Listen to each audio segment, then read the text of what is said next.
ലോക രക്തദാതൃ ദിനാചരണ ഭാഗമായി BDK പൊന്നാനി താലൂക്ക് കമ്മിറ്റിയും എടപ്പാൾ ഹോസ്പിറ്റലും സംയുക്തമായി സന്നദ്ധ രക്തദാന ക്യാമ്പ് സംഘടിപ്പിച്ചു. ഹോസ്പിറ്റൽ ബ്ലഡ് സെന്ററിൽ വെച്ചായിരുന്നു ക്യാമ്പ്. ഹോസ്പിറ്റൽ ബ്ലഡ് സെന്ററിൽ വെച്ച് നടന്ന ക്യാമ്പിൽ നിരവധി പേർ രക്തദാനം നിർവഹിച്ചു. എടപ്പാൾ ഹോസ്പിറ്റൽസ് നഴ്സിംഗ് കോളേജ് വിദ്യാർത്ഥികളും ക്യാമ്പിലെത്തി രക്തദാനം നടത്തി. Blood centre incharge Hijas Maranchery, BDK ജില്ലാ ഭാരവാഹികളായ ജുനൈദ് നടുവട്ടം, നൌഷാദ് ഐങ്കലം, ജീവനക്കാരായ അബ്ദുൽ നാഫിഹ്, അഖില എന്നിവർ നേതൃത്വം നൽകി. News desk media mission. ഇനി നിങ്ങളുടെ സ്വപ്നങ്ങൾക്ക് ചിറകേകൂ. വനിതകൾക്ക് സ്കോളർഷിപ്പോടുകൂടിയ കോഴ്സുകളിലേക്ക് അഡ്മിഷൻ ആരംഭിച്ചിരിക്കുന്നു. നിങ്ങൾക്കും ഒരു ടീച്ചർ ആവാം.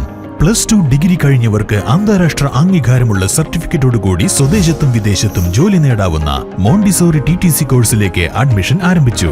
ഞങ്ങളുടെ പ്രത്യേകതകൾ: വനിതകൾക്കായി വനിതകൾ മാത്രം നടത്തുന്ന സ്ഥാപനം, spoken English and personality development classes, പരിചയസമ്പന്നരായ അധ്യാപകർ, സോഷ്യൽ ആക്ടിവിറ്റീസ്, ക്യാമ്പുകൾ, സെമിനാറുകൾ, സിംബോസിയങ്ങൾ, 10 വർഷത്തെ സേവന പാരമ്പര്യം.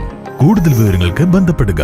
ABC academy, opposite Ayurveda college, Edarikode road, college പടി, കോട്ടക്കൽ. ബ്രാഞ്ചസ് പുത്തനത്താണി, തിരൂർ, വളാഞ്ചേരി, പെരിന്തൽമണ്ണ.